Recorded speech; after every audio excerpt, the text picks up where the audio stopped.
Toulouse School of Economics and an intern at OECD, and I'm delighted to moderate today's session. And I'm also delighted to welcome Mr. Fariz Jafarov,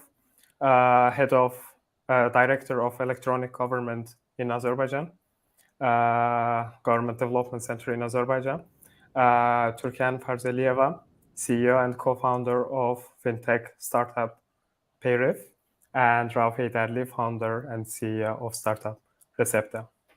Today's webinar is entitled, the name of today's webinar is Pursuit of Economic Growth, Digitalization as an Engine.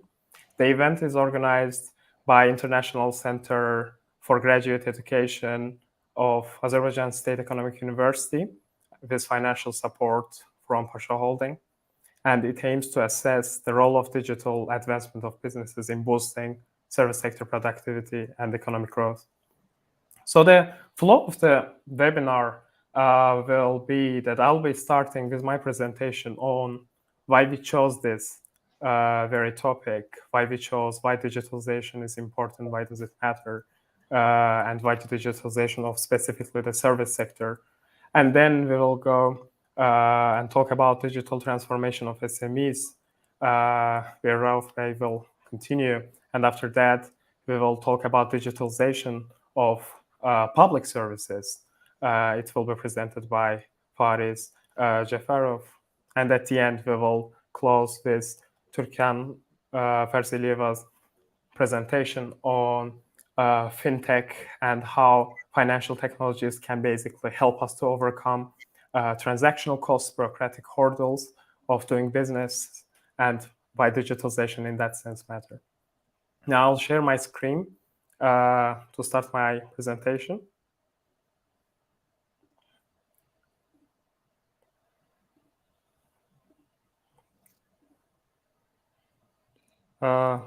Please let me know if everyone can see my screen. I hope everyone can see my screen. Then,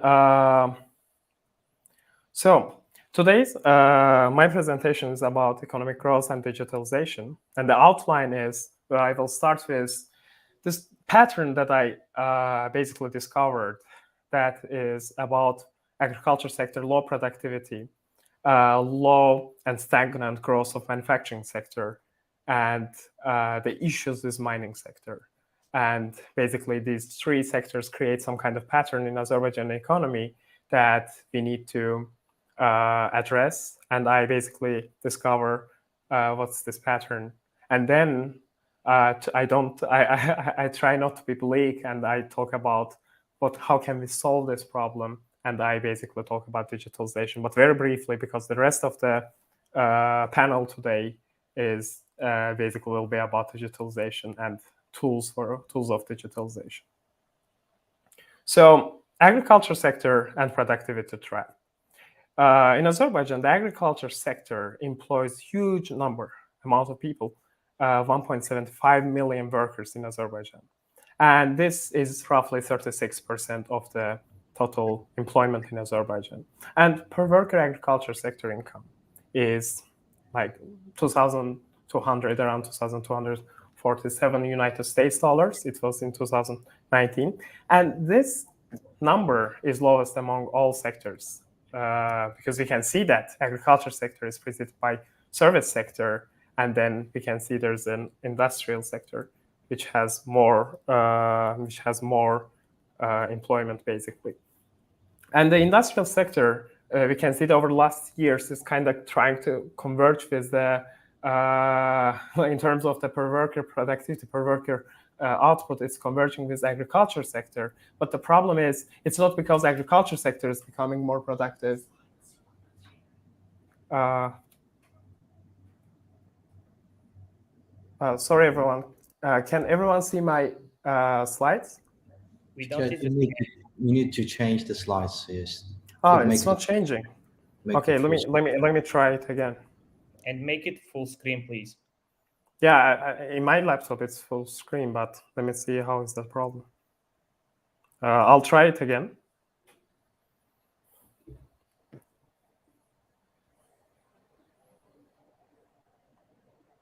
Sorry for the technical problem.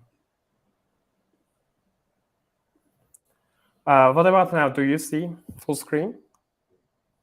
Yes, now, yeah. Yes, and does it change when I go back and move forward? It does. Yeah, perfect. So I was left here. Sorry for missing the first two slides. So I was saying that, as you can see here, the industrial sector per worker output is converging to the agriculture sector, but it's not because agriculture sector productivity is increasing. It's not because agriculture sector is getting more productive, but it's because the industrial sector is getting relatively less productive. So this gap is closing. And then if you look at what's the share of agriculture sector in explaining total productivity and total growth, we can see that it's actually trivial, because over the last 30 years since our independence, agriculture sector grew on average by 1.6%. And it explains 7% of total movements in the growth of total value added, total economy.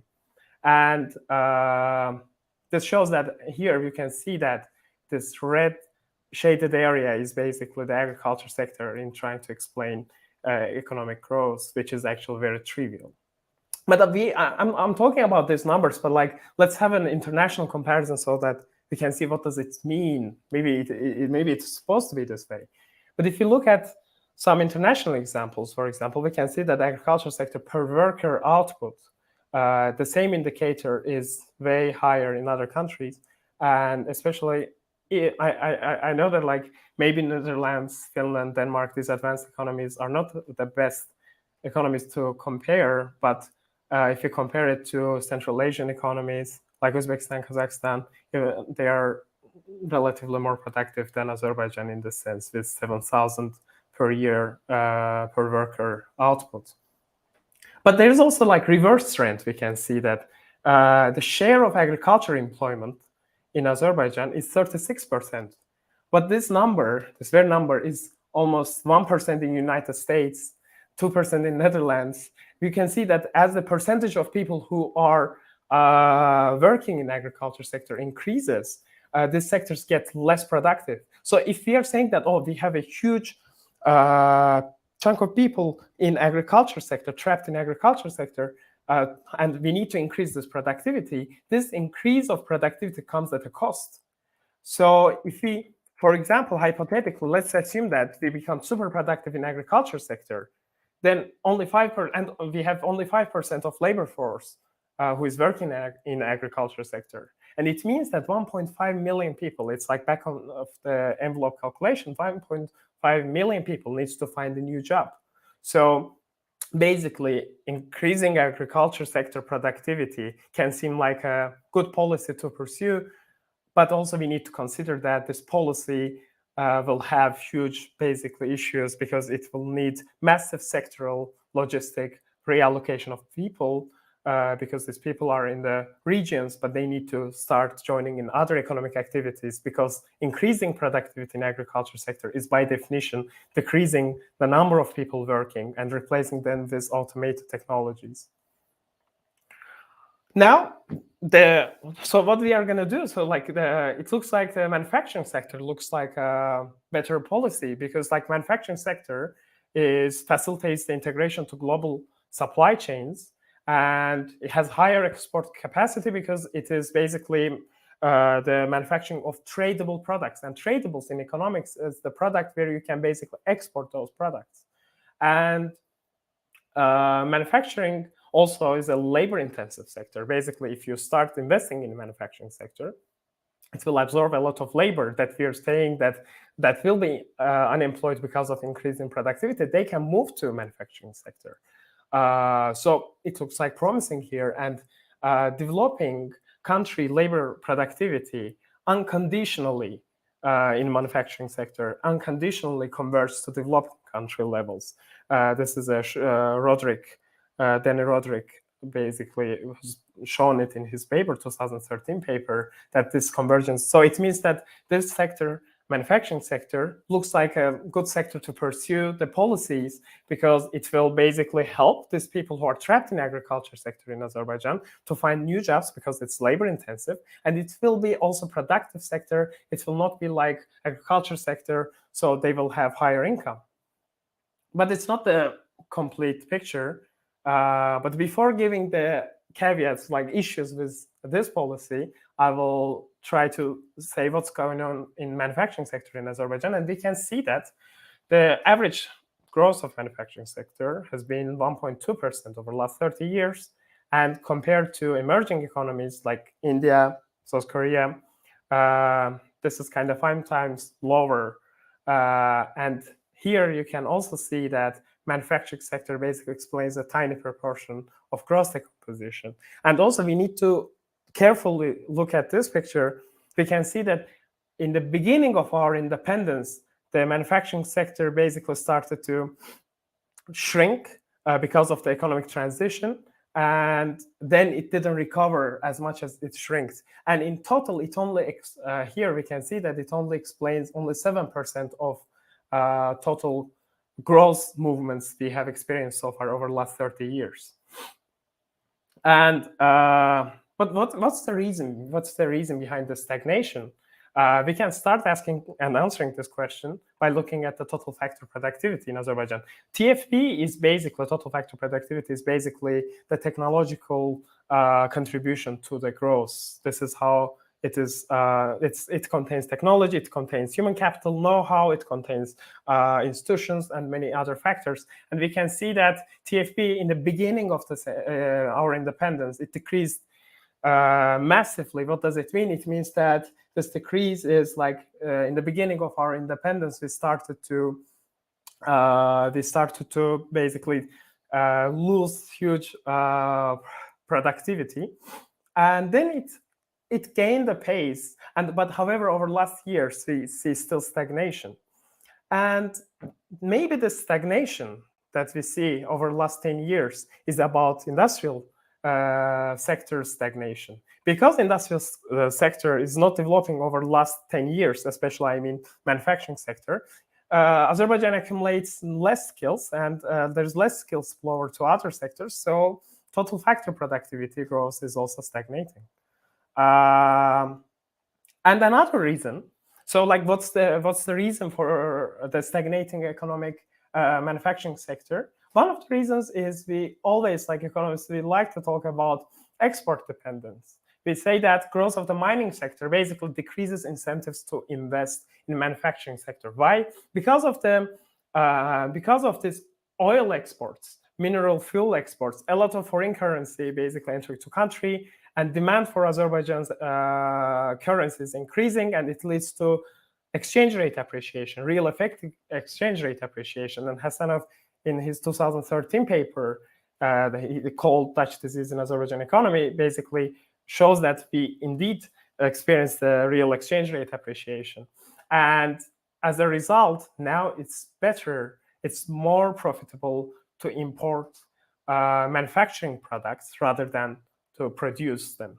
So we can consider this definitely as a reason, as a reason for low growth of manufacturing sector. However, I think the picture is more complicated. I think that there are many complicated reasons of why manufacturing sector in Azerbaijan is stagnating, basically. One of them is all of them can be framed as lesser comparative advantage in the manufacturing sector. One of them is about regional connectivity. Because of weak regional connectivity, we have high transportation costs. So tradable products, manufacturing of tradable products is not that much profitable. Also, another issue is we have a small domestic market. That's why we can't benefit from economies of scale. And lastly, we can say that also, like over recent years in the East Asia, China, for example, has been producing, and they're getting a lot of technological advancements, and the relative price of products in the global market is decreasing. So that's why investing in manufacturing isn't the best option.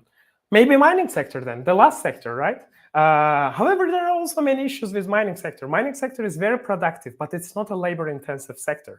And also complete reliance on manufacturing sector decreases the incentives of diversification, and diversification creates economic vulnerability. We know these stories, right? Hampers the potential skill spillovers, knowledge accumulation, and most importantly, And because it's not labor intensive, but it's capital intensive, it increases socioeconomic inequality. So maybe relying on mining sector isn't the best choice. So basically, I try to here characterize that if we start from agriculture sector, we see that huge 36% of people is trapped in low productive agriculture sector. They can go to manufacturing sector. However, incentives to invest in manufacturing sector in Azerbaijan isn't the highest. And then we can go to mining sector, but mining sector is not labor intensive. That's why we're kind of having this vicious cycle. So where is this people gonna go? But I'm not gonna be very bleak here, and I will not leave that, oh, we have this problem. So, but I will try to, I think that there's another way of basically breaking this vicious cycle and promoting growth in Azerbaijan. And this is service sector digitalization that our speakers will share their valuable insights. And there are different tools. We see that a lot of people in the service are in the service sector, like almost 60% of the population is employed in the service sector. And there are digital technologies like 5G networks, Internet of Things, big data analytics, cloud computing, blockchain, artificial intelligence. All these tools are basically capable of increasing productivity, increasing connectivity. That's why creating economies of scale and decreasing the transportation costs for service sector employers and workers, hence increasing their productivity. But how are we going to do that? How are we going to benefit? What are the mechanisms? These are going to be the next slides. And here I finish my slide. Thank you for listening. And let's hear our guests. In this sense, I will stop sharing. Okay, now we're going to move to Rauf Heydarli, CEO and founder of Recepta, and he's going to talk about digitalization of SMEs, and he's going to share his insights on this. Hi, everyone. Thanks, Fikrat, for sharing and for introducing. You guys cannot see my screen, right? Okay. I'll talk about the digitalization transformation of small businesses. And a little bit about myself. I've been in corporate finance for more than 7 years with Amazon, Hitachi, and some other companies. And recently I founded Recepta. Basically, we are eliminating the need for paper receipts. And we raised some funds from Pasha Holding, Plug and Play, NVIDIA, and we are in partnership with EBRD. And why digitalization is so important? We can say that COVID-19 was a game changer. And here, most of those businesses, 83% of the businesses worldwide significantly dropped their revenue due to the COVID, which directly impacted their cash flow and sustainability and the trust in business as well. And the second reason is challenging employee capacity and welfare, which means let's just know someone left the company, or most companies let their employee go because of the financial situation. And it was really hard when everything goes back. It's really hard just to employ someone and to do the training stuff. And supply chain disruption, the China would be probably the best example there. So for last 4 months, they closed the ports there and the fabrics, all the factories, right? And it directly affected the rate of food in United States. And the net difference between those SMEs, we can see from the chart that it's directly affected mostly hospitality, travel, tourism industry, then construction, followed by manufacturing industries. There are some good sides of this COVID as well, because let's say on education, from the graph, we can see that 22% of it's kind of 22% of the educational industry can do some innovations, which can bring a lot of booms to the business and increase the revenue for the specific line.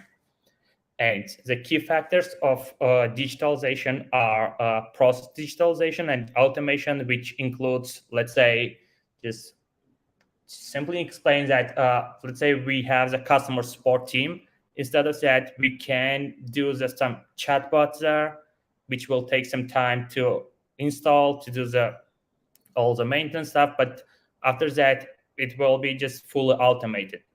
The cloud, which I think one of the best things happened in our century, because with the cloud, you can easily access all your financial stuff, all your documents in one place, and it makes it accessible anytime, anywhere. And connectivity, because during the COVID, we're supposed to keep the social distancing. We were not able to do any social activities. I don't know, just to participate in any events. So that basically disrupted that thing. And online collaboration and communication stuff, yeah, it definitely just helps, because all these Zoom, WebEx, I don't know, even these StreamYard, these are things happened during the COVID, which helps companies to basically to skip those barriers. And the barriers currently SMEs face, it's internal skill gap, and financial gap, and infrastructure gap. And it's more about the financing, because SMEs don't want to spend more finance on these basically the innovations. The first thing, it's not liquid asset. So that's the main problem. And the second one is infrastructural problem, which is we have, I think, in Azerbaijan, we do have that. Like, say, in Baku, we do have everything great, but in some rural areas, it's really hard for SMEs to go to digital. And some benefits of going to digital, it definitely increases the sales and customer satisfaction, employee satisfaction as well. And other than that, it can basically bring some new innovations to the business, which will create new business opportunities. Sustainability, yeah, which means it's more, it doesn't matter, just kind of, we are not guaranteed that something like COVID would not happen again. Like we have heard that there is some monkeypox or some other stuff, right? And it will be just continuously. For that reason, I think sustainability is really important, and one of the benefits digitalization can bring. And higher traffic, definitely, because right now 93 or 98% of people worldwide has smartphones. And how government can help SMEs to digitalize? Just, it's more about, the first thing would be promoting by providing some resources, free, and let's say just Zoom, like for education purpose. I do know that in Azerbaijan, just they do provide it to schools, free access to Zoom classes. So, which is good. Those kind of stuff will motivate those SMEs to go to digital as well, like not just governmental entities, but all the other private sector as well. And some grants and vouchers here, it can be, in United States, we do have some research and development tax credits. Let's say you don't pay any tax on the stuff you spent on research and development, and government pays some of your cost.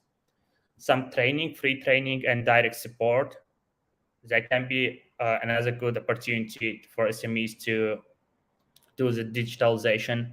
And online information and repositories, it can be some cloud provided by the government in order to do some cloud engineering and providing some maintenance stuff on the cloud. And some digital transformation samples here, let's say TGA Fridays, right? During the COVID, they started just kind of doing some virtual chats with their menus. So whenever you go to order something, they help you to take your order and place it. So it's more than just kind of selecting on menu. There are some human factors there as well. Some Disney, they bought another company, just they made the acquisition to do the streamlining just in a better quality during the COVID-19 because demand increased. And Porsche, they spend a lot of money just to do some research and development on just to understand their driver needs. And with the help of that, they can target all those ads to their basically drivers or people who is interested in buying Porsche. And the other example of what we do right now, let's say on the left side here, you see the normal paper receipts. What we do, we basically digitalize those paper receipts, which creates a lot of opportunities because for these paper receipts, we cut 180 million trees each year. But for these, we don't do anything. And then it creates a lot of opportunities and business insights for small businesses, like providing these sales dashboards, because small businesses cannot afford to basically maintain the team of data analytics to do these analysis, to build these dashboards. But we can easily just build it from these paper sheets.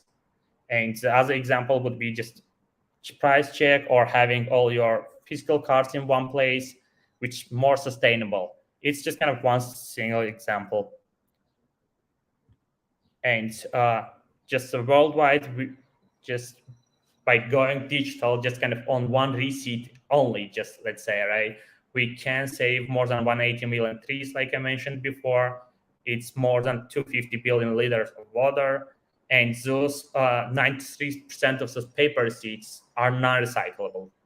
That's another issue. I think that's it for now. Thank you. And I think I have a few minutes left.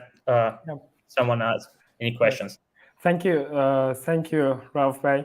It was a great presentation. I enjoyed it personally. And if anyone has questions, they can write in the comments section, and we will try to answer those questions within our capabilities. If there are no questions, then we will move to our next speaker, Mr. Fariz Jafarov. Mr. Fariz Jafarov, floor is yours. Hello, thank you so much for inviting us for this great event. Do you see my slides at the moment, or? Not yet. Not yet. Then my colleagues should share it. It's in upload already.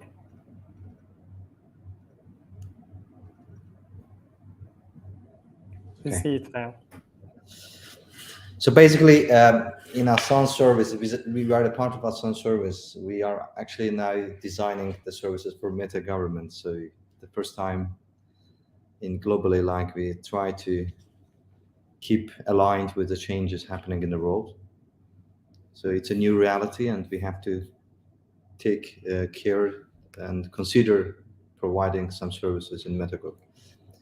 Besides of that, by today's presentation, I tried to keep it simple and practical and to give some examples and points. But if you have any questions, please let me know. We can provide broader presentation in more details. But today I will mainly focus on transition stages from e-government to digital government. What's the difference? And one-stop shop model. What we do to transit our one-stop shop to non-stop shop to make public services online, available and accessible all the time. And what's our future plans and what we want to do.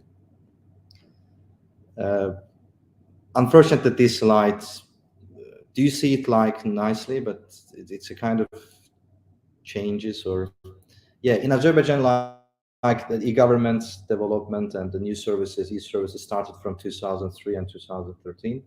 And in 2013-19, we had one-stop shop services provided under one roof in Assam case.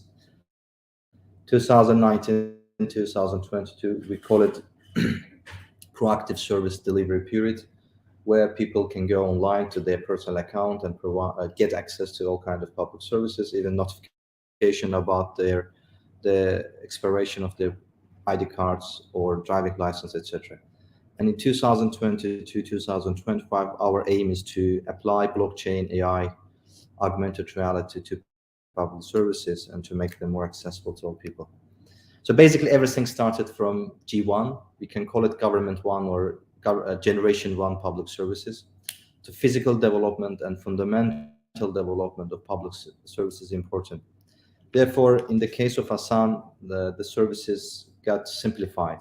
Without simplification, digitization, it takes a lot of time.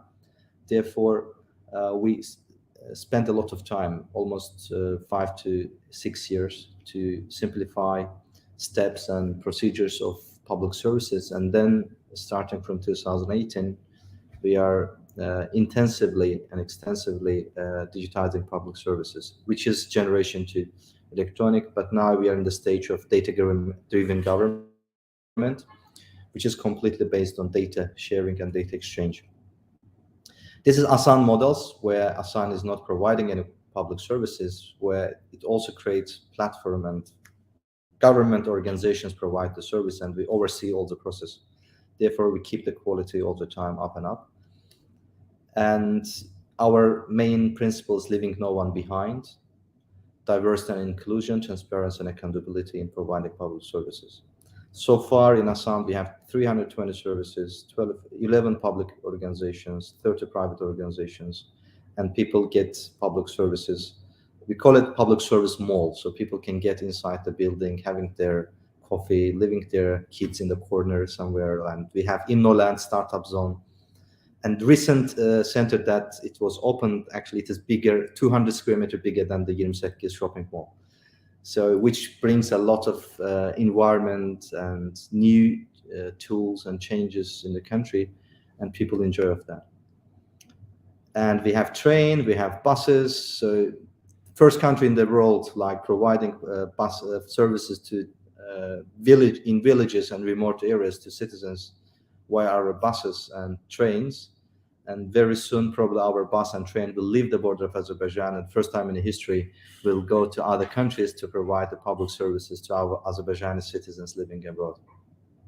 This is some photos from there. So that was like the presentation that I wanted to brought to your attention, that fundamental public services and their development is important. That now I would like to go to digital part. So since we have everything in place, simplification and data sets are ready. Now we apply the same concept to digital world, where we make it non-stop shop. Starting from 2021, we created data exchange platform, which is called Hasan Bridge. 50 different ministries and committees, associations, they are integrated to that system, and we are sharing data between different ministries. In Azerbaijan, we have 10.2 million population, and according to our calculation, between 18 to 45 age group, we have 4.3 million, which is a 43% of total population. And this is potential digital service users. And so far, we have Hasan Login, which is a single sign-on platform for all public service in the country. Since 2019, we have 2.5 million, which means we already covered 53% of potential digital users in the country, which is a good number, but still we have some challenges in terms of digital literacy, training to people. As Mr. Fikrat Valehli mentioned in his presentation about agriculture, recently we brought 700,000 farmers to digital world, and by providing them e-agriculture platform.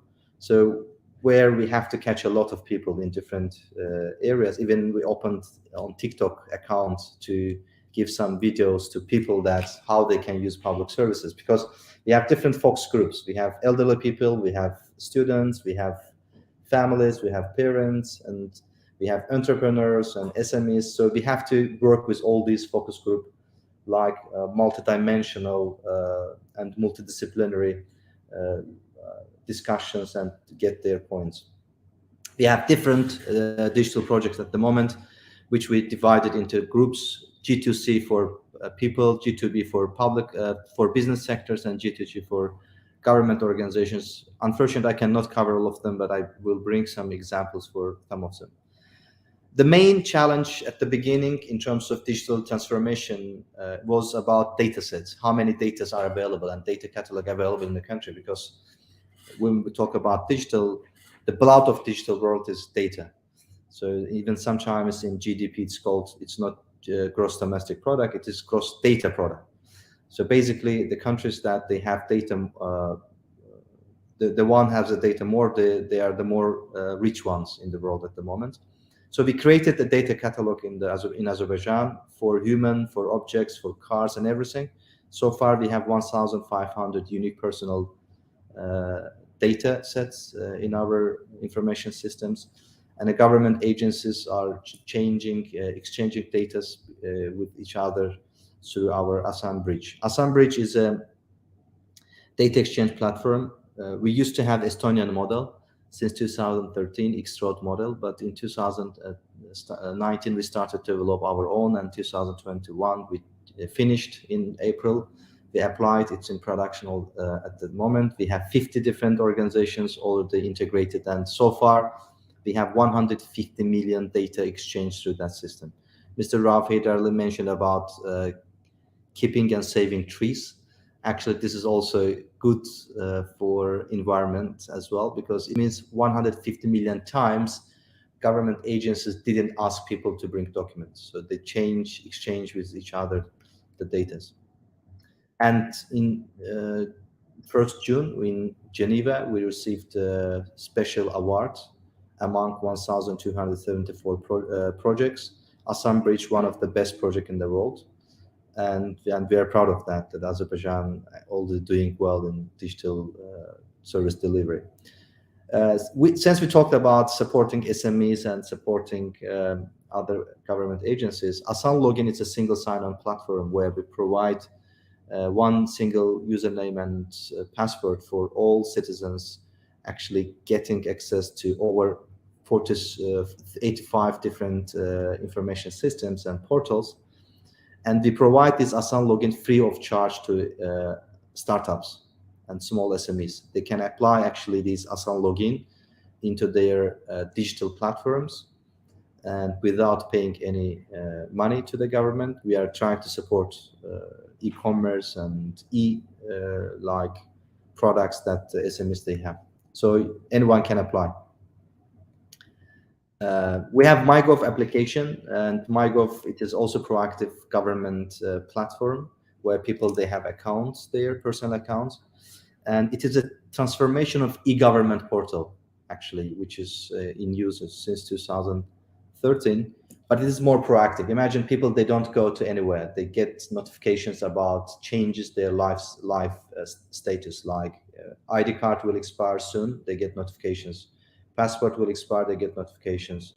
Anything change about their life event, people get notified about that. Even very soon, we want to notify people about their privileges. For example, someone can have a privilege to apply study abroad, but they don't know. They will get notifications that you can apply for it, etc. Before COVID, we had 47,000 users, and after COVID, we have around 1 million users. So COVID helped somehow for digitization in globally, and it also helped us. At the moment in MyGov, we have over 710 public services and digital services people can use. E-Visa to Azerbaijan, so it's starting from 2017. It's also a good project. Someone can ask how it is supporting economy. Actually, according to our calculation, the economy got indirectly 3.2 billion manat to the budget.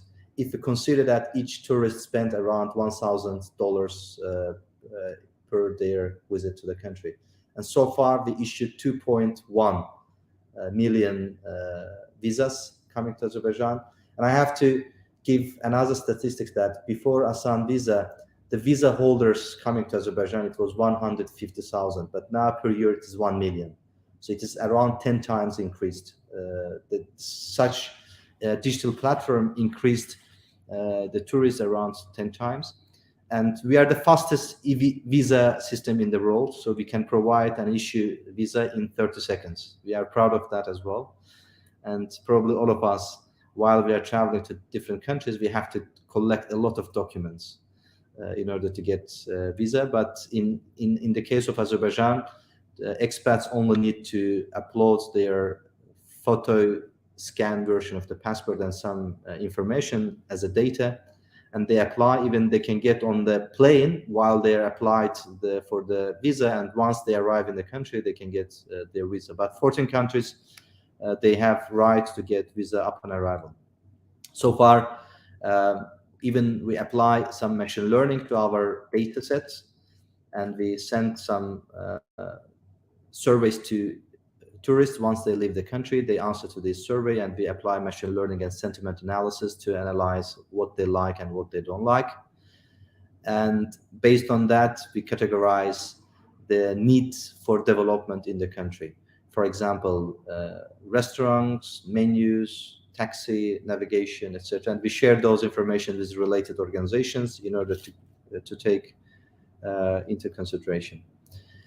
Since I heard some information about e-agriculture in Azerbaijan, I just changed my slides, Fikrat, and I put some slides about e-agro in the country. Since 2018, with Ministry of Agriculture, we started the project Digitalization of Agriculture, and we created e-agriculture platform where people apply for subsidies online. Every year, 250 million subsidies given by the government. It is actually calculated by using this system. People apply online, and they give information that what they planned and what's their future plans. So far, we have 647,000 users, registered farmers, and every year they are applying for subsidies through that system. And the system actually has a lot of modules of animals, modules of farmers, modules of veterinarians, plants, etc. Like everything is going online. Even when people apply, as you see in the picture, so for subsidies, for example, I have apple plants and apple trees, and I need to get subsidies. Through Azer Cosmos, we can check that whether it is a genuine information or not, whether there is an apple tree in the farm or not. So all of this such kind of sophisticated systems also applied. Even Ministry of Agriculture, sometimes they use drones to analyze risk groups to understand whether they have those information provided are valid or not. It's a sophisticated system. You can get a lot of information from the Ministry of Agriculture, but it changed a lot in the country in terms of farming. But before, we didn't have enough information that how many people are actually in farming. That's why in terms of legal and illegal workers and labor, we didn't have enough statistics. But now, since all farmers are registered, we do know that how many people are working in agriculture. It is exact numbers, and how many in different areas. The future of public services, now we are planning to have like Amazon store, Amazon shop model public services. We are designing one of the Asans Center based on AI and face recognition. So once people get inside the building, the cameras will define the personality.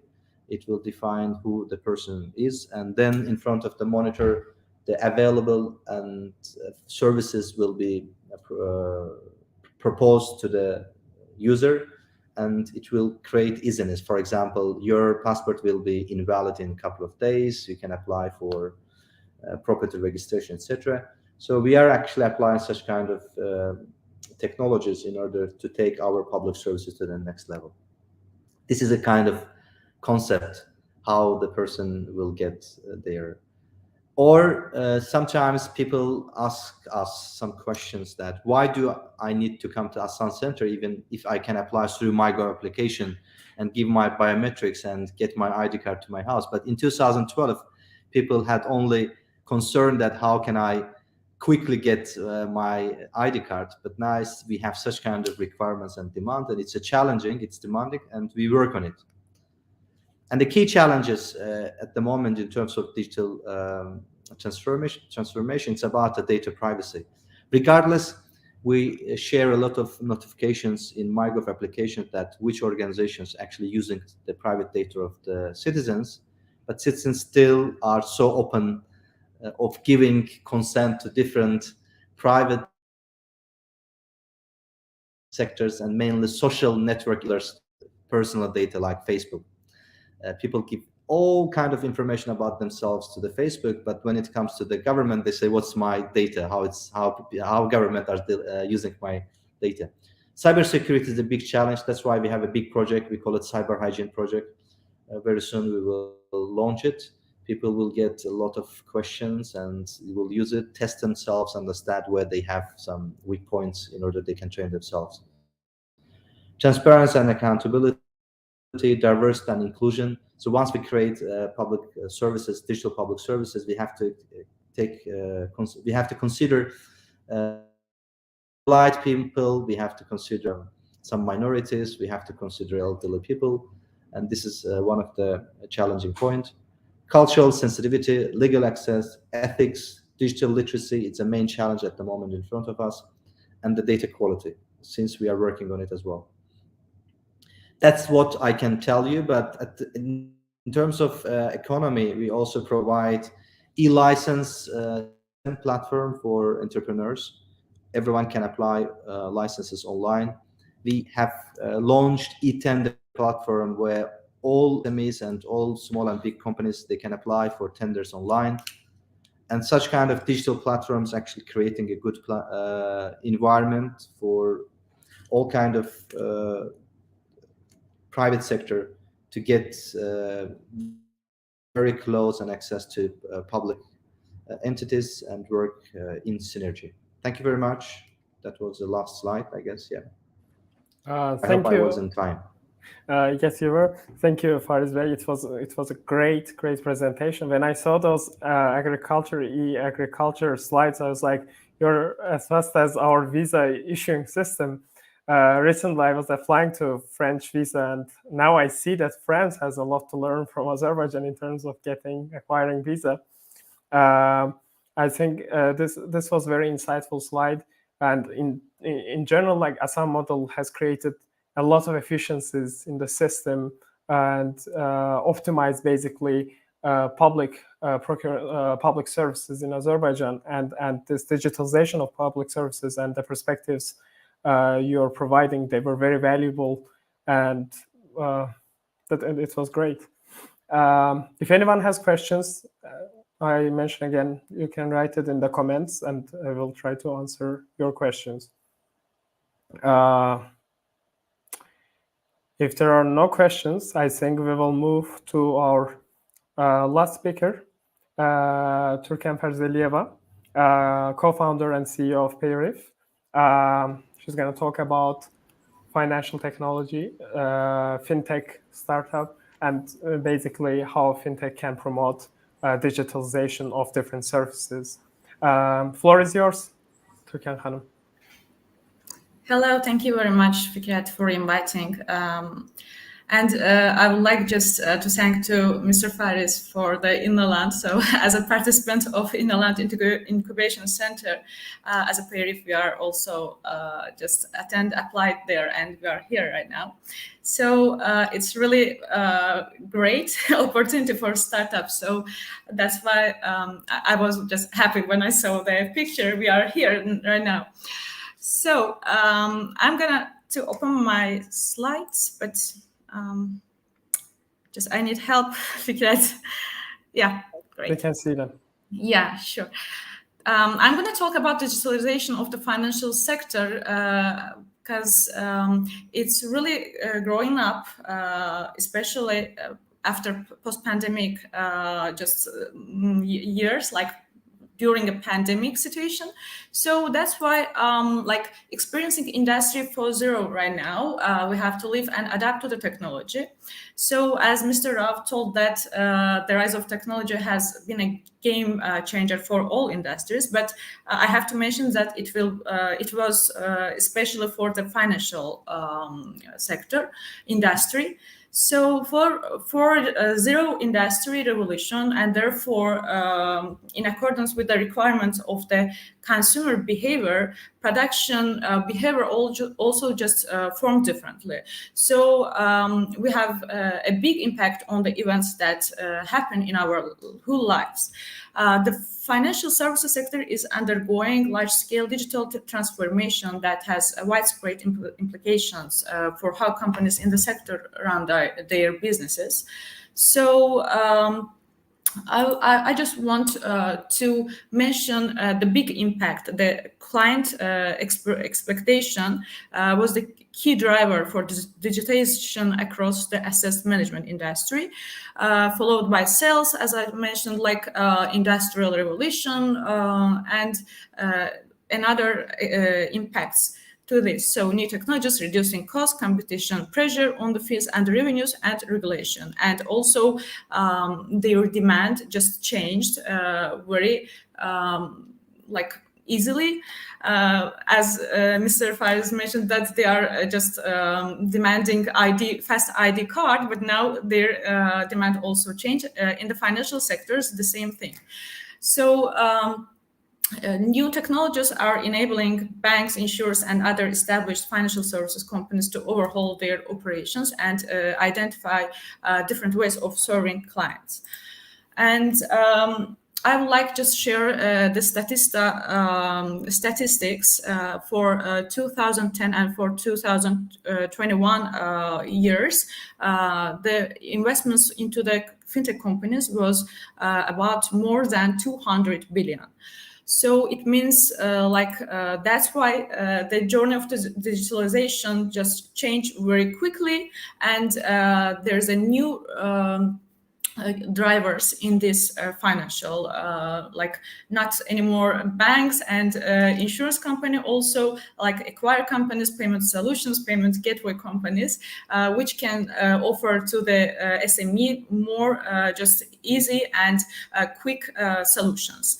But how the journey of the digitalization was, I have to mention about the shift online and mobile banking. It also helped them to demand more from banks, from traditional banks. And the popularity of digital banking has been growing since the turn of the century. Its popularity was largely concentrated on younger, tech-savvy customers, but outbreak of the COVID-19 pandemic has accelerated its use among people of all ages around the world. Now, the people just not keeping the all money in their bank card, getting all the money from their bankers. Now they are keeping money there to pay another loans or any other payments with the help of these systems like mobile bank applications or another competitors product. So another journey was the shift from traditional banks to challengers, like I mentioned, the new competitors like payment solutions systems and another just scoring and BNPL projects and etc. And also the rise of the robo-advisors also impact to this journey.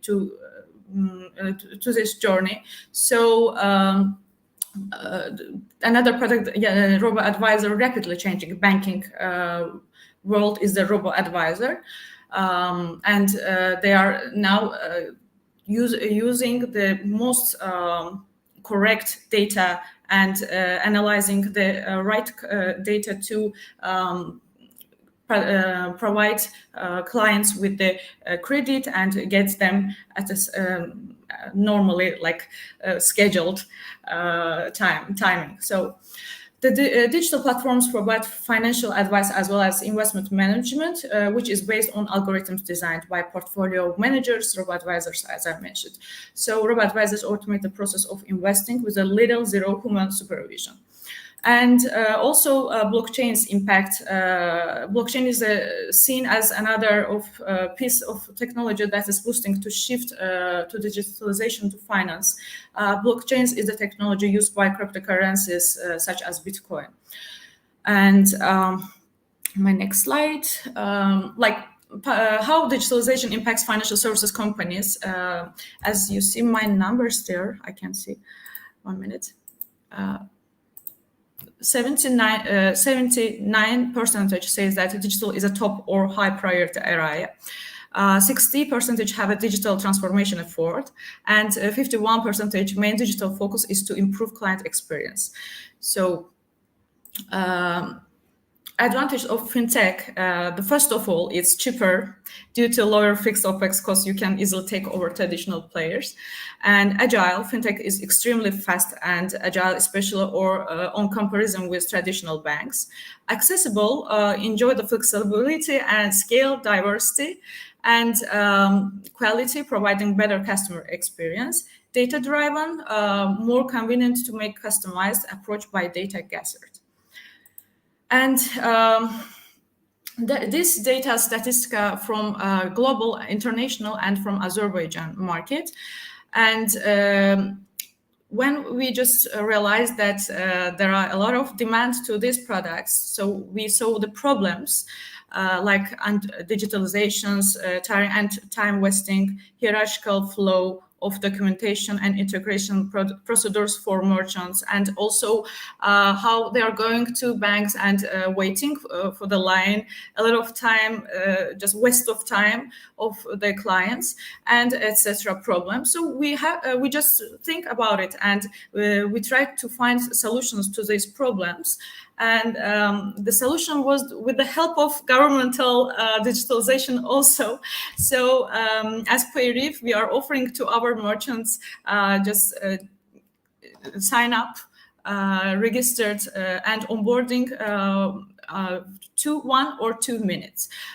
So with the help of Asan signature, they are signing the contract, and after 2 minutes, they can get their payment very easily. And now also we are integrating Asan login to not let the fraud expand. So that's why now we are integrating Asan login too.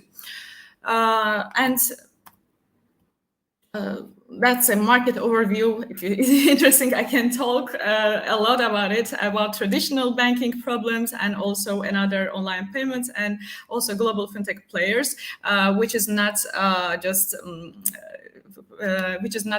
allowed in Azerbaijan right now, like PayPal. But our product is in Azerbaijan, so we can serve to everyone, for every SMEs. And traditional banking, as I mentioned, it's really a waste of time nowadays. And I like to talk a little bit about the technologies behind the transformation, which is gonna just shape the future of fintech. And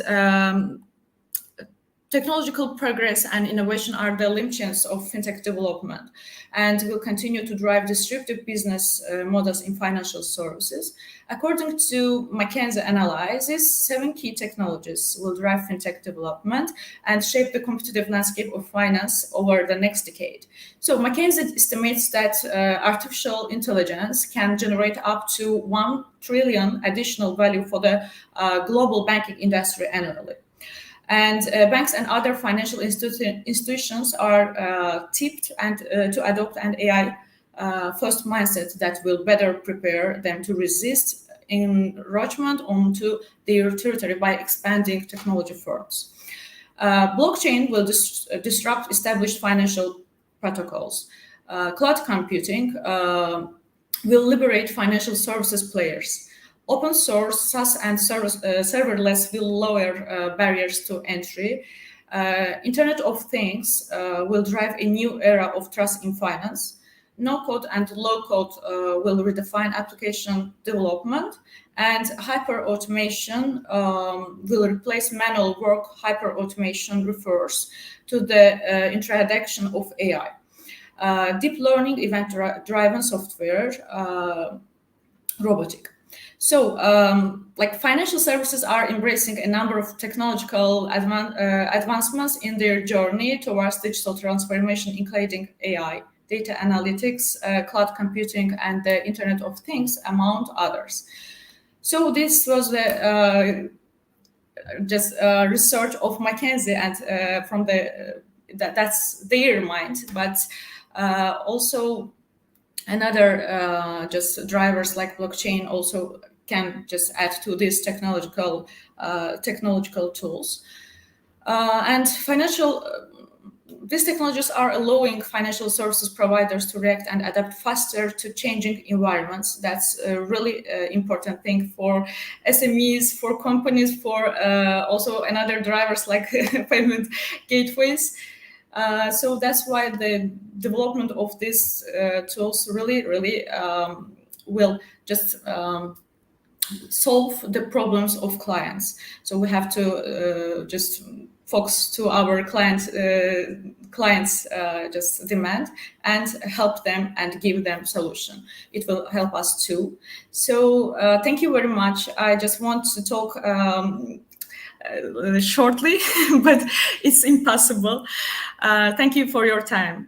If any question, I can answer. Thank you very much, Turkan Hanım. It was an insightful presentation, and I think that fintech sector is basically a tool to cut through many costs that businesses, and not only the customers, but only the institutions, even the banking system players, market players can use and cut through those costs and have a gain in efficiency. We have one question now to Mr. Fariz Jafarov. Can you see the question, or do I need to read the question? Yes, the question from Facebook, you mean, yeah? Yes. Kasmamat Shabana. Actually, it's not one question. The question has 3 parts. The first answer, we have our in-house employees, and plus we have outsourced projects. For example, Asan Visa e-tender projects. We did, it is joined with private sector. It is public-private partnership. So basically, IT companies, private IT companies, they invested in developing the program, and they applied some service fee on the visa. Once people get the visa, they pay state fee and they pay extra service fee, and we use this service fee to keep our systems operating, and we share that part with the private sector. In terms of data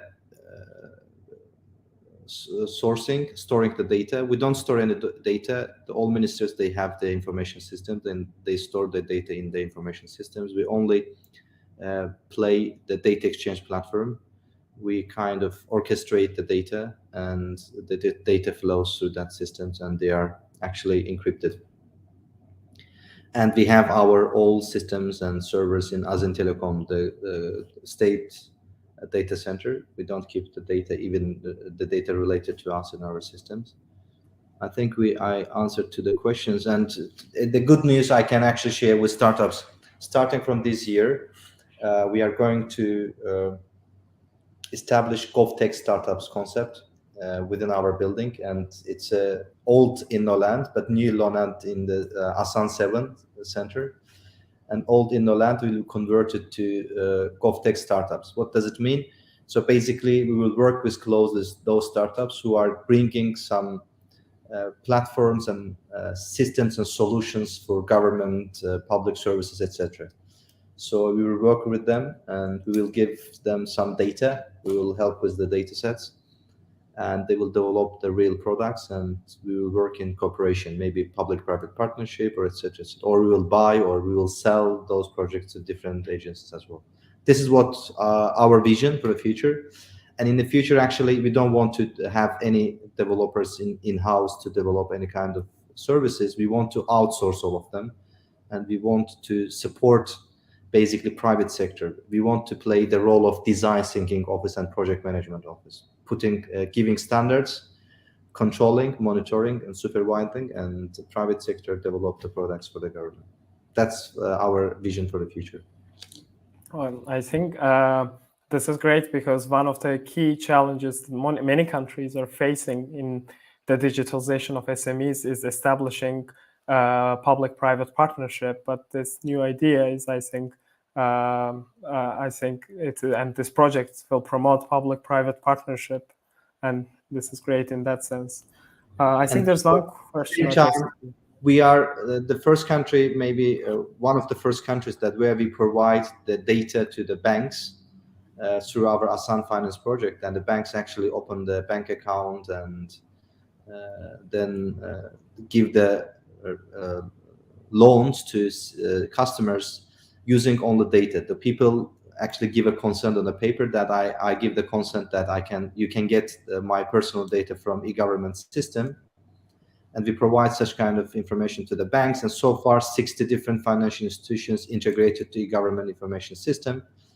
And now mobile banking, online payment, actually they are developing because of this data supply by us to those SMEs, banks, and etc.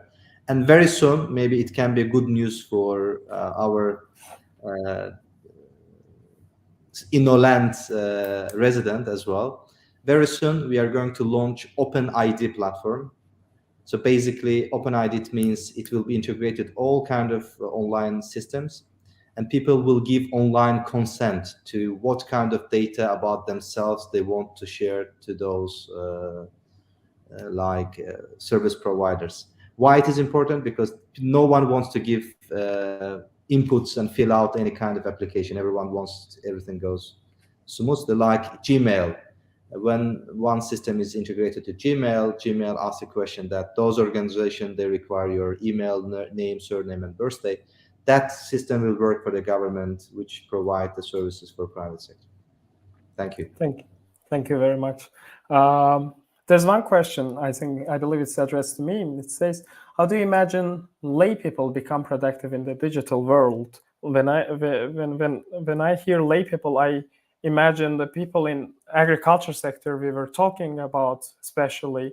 I think that in the literature, some scholars are trying to explain even surge of populism, some recent political developments in Western countries, mostly with this gap, knowledge gap between educated part of society and the manufacturing sector people who are called left behinders. But I think the situation is different in Azerbaijan.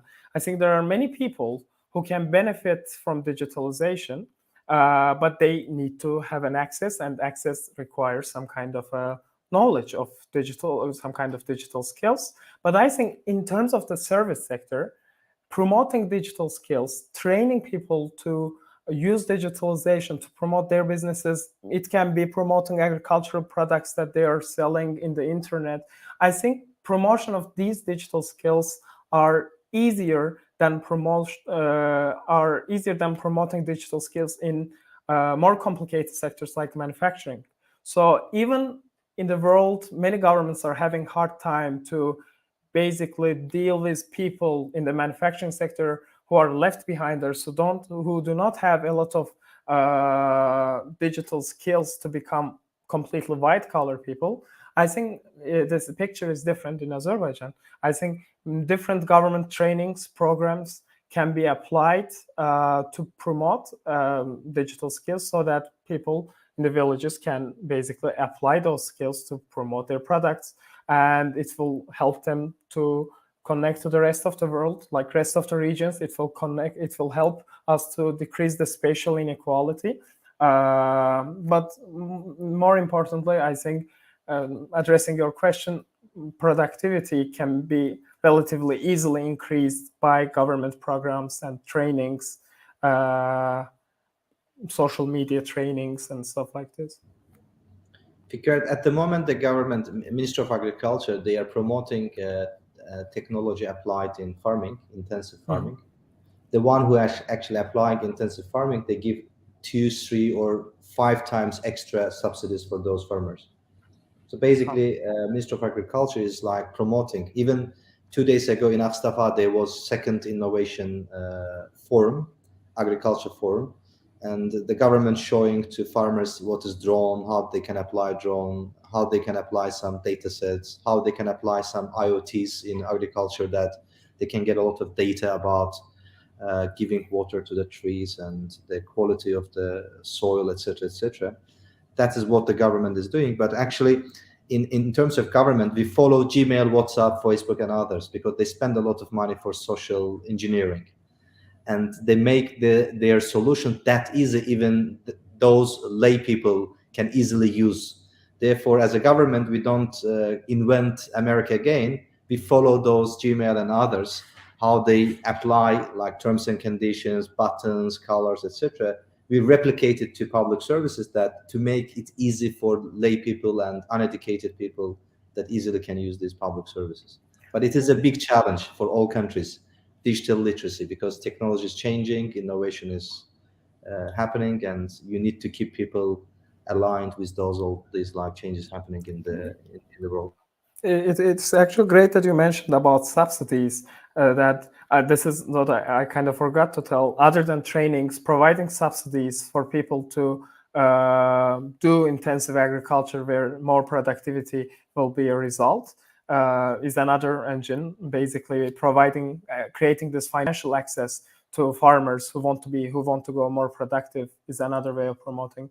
And I think Fariz Bey also like answered the real answer to this question: what's government doing right now about this? Do we have other questions? Rauf Bey had to leave because he had another meeting.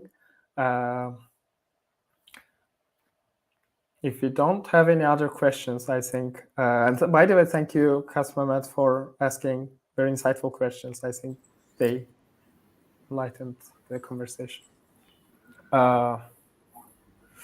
And if you don't have any other questions, I think we will finish this panel. Thank you everyone for coming and participating in this seminar. Thank you, Turkan Hanım and Fariz Bey, for your very insightful presentations, and thanks for the organizers of this event. That I hope that these events will help policymakers to coordinate with, to some extent, people's experiences with academia. And I hope everyone who participated in this event enjoyed it. Thanks for everyone for coming. Bye. Thank you. Thank you. Bye.